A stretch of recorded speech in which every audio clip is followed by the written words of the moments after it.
One of my pet peeves in stories like this is when kind of the moral of the story is that science is evil. There are just things we should not mess with, that there are lines we should not cross. And those lines are pretty arbitrary and just based on the vibes of what we feel comfortable with at the moment.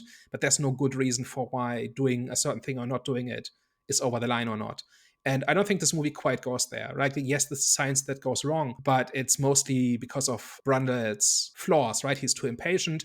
He rushes things. He experiments on himself rather than doing proper investigations or doing proper tests, right? He cuts a whole lot of corners. And if he hadn't, then this probably wouldn't have happened. The merging with the fly would probably have happened with a monkey or something like that. And then would have realized, oh, you have to be really careful what you put into this teleportation device. And maybe you really shouldn't put people in there.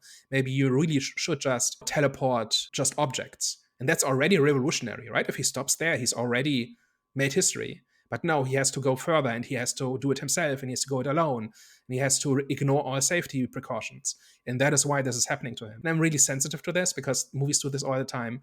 And I just hate it. I think it's a toxic idea that movies do way too often and often not do very well. And I didn't feel that here. I felt like this was very much Brundle's personal feelings as opposed to science is dangerous. There are like historical examples of like the people who discovered radioactivity died from cancer, right? Because they poisoned themselves. So on some level, discovery is dangerous, right?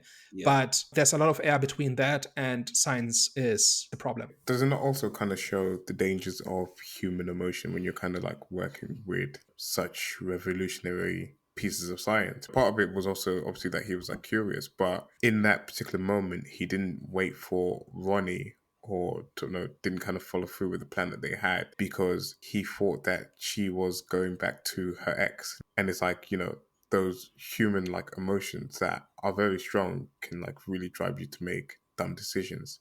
This is how human emotions can really like take over oneself or like, really push you to use these technologies and these discoveries in the wrong way or like to misuse it or push too far too early with some of this stuff, no matter how good science is, no matter how good the technology is. And he almost had it working correctly. But end of the day is lapse of, lapse of concentration led to his downfall. I would say it's specifically Brundle's flaws. It's his ego, it's his grandiosity, it's his desire to be a hero or to be famous, and then it's his jealousy that makes him cut even more corners. It would have been very easy for the movie to have somebody have a big speech about, oh, like we should never have crossed this line or whatever. I just appreciate the fact that it didn't.